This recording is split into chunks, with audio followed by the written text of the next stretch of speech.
Number 8 है, वो दिया हुआ how many gram of dibasic acid, molecular weight हमारा गिवन है 200, should be present in 100 ml of the aqueous solution to give a strength of 0.1 normality. यहाँ पर normality की वैल्यू हमें गिवन है, ठीक है, नॉर्मलिटी गिवन है और आपको क्या पता है, वॉल्यूम पता है, तो वॉल्यूम जो दिया है, वॉल्यूम ऑफ सॉल्यूशन जो है, वॉल्यूम ऑफ सॉल्यूशन जो है वो आपको दिया हुआ 100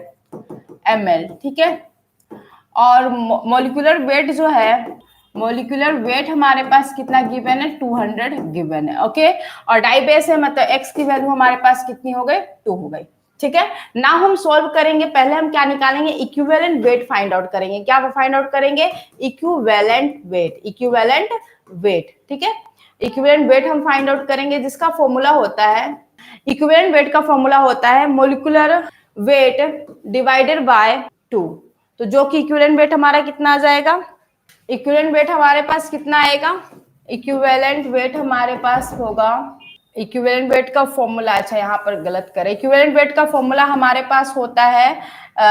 मोलिकुलर वेट ऑफ सॉल्यूट ना, मोलिकुलर वेट ना, molecular weight of solute,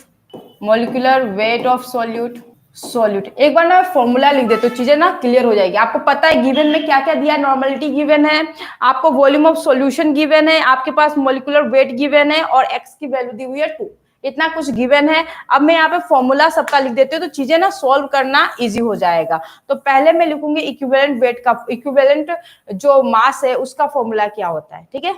equivalent weight बोलो, इक्विवेलेंट मास बोलो, बोथ आर सेम। तो इक्विवेलेंट वेट का फॉर्मूला क्या होता है, इक्विवेलेंट वेट का फॉर्मूला होता है मोलिकुलर वेट ऑफ सॉल्यूट,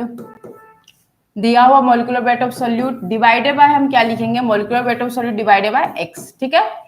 और डाइबेस है तो एक्स की वैल्यू हमारी क्या है, 2 है, तो हम यहाँ पर लिखेंगे इक्विवेलेंट वेट हमारे पास जो आ रहा है वो कितना आ रहा है, तो इक्विवेलेंट वेट हमारे पास आ रहा है, मोलिकुलर वेट हमारा दिया 200 और एक्स की वैल्यू 2 है, दैट इज नथिंग बट 100, हमारे पास वैल्यू 100 आ रहा है, क्लियर है। अब हम नेक्स्ट क्या निकालते हैं, number of gram equivalent, number of gram equivalent, ठीक है, नंबर ऑफ ग्राम इक्विवेलेंट का फॉर्मूला क्या होता है, तो मास of solute divided by equivalent weight, mass of solute divided by equivalent weight, mass of solute divided by equivalent weight, clear है। Now next हम यहाँ पर निकालेंगे क्या, मास of solute, number of gram equivalent find out कर लेते हैं, number of gram equivalent find out कर लेते हैं। तो यहाँ पर हम क्या लिखेंगे, तो सी है नंबर ऑफ ग्राम इक्विवेलेंट हमारे पास जो आएगा, नंबर ऑफ ग्राम इक्विवेलेंट जो होगा,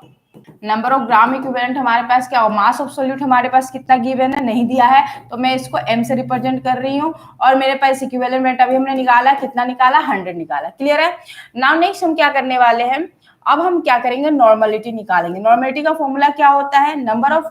इसका फॉर्मूला आप याद रखना, number of gram equivalent, number of gram equivalent divided by volume of solution, volume of solution in litre, volume of solution in litre, volume of solution in litre, ठीक है। तो चलिए सॉल्व करते हैं, नॉर्मलिटी का वैल्यू आपके पास 0.1 है, number of gram equivalent m divided by 100 into 0.1, ठीक है, ओके। नाउ सी सॉल्व करेंगे तो यहाँ पर m का वैल्यू हमारे पास क्या आएगा, 0.1, मास जो है हमारा वो आएगा 0.1 into 100 into 0.1, that is nothing but 1 ग्राम। मतलब हमारे पास जो मास आ रहा है, मास ऑफ सॉल्वेंट कितना आ गया, बात समझ में आ रही, मास ऑफ सॉल्वेंट हमारे पास कितना आ रहा है, तो मास ऑफ सॉल्वेंट हमारे पास आ रहा है, आप लिख दोगे mass of solvent, mass of solvent, solvent ने सॉल्यूट पूछा है ना, mass of solute is equal to 1 gram, mass of solute कितना है, 1 ग्राम है, मास ऑफ सॉल्यूट कितना है, 1 ग्राम, यही आपका आंसर। तो ऑप्शन सी यहाँ पर करेक्ट होगा, कौन सा सही होगा, ऑप्शन सी हमारा क्या होगा, करेक्ट होगा।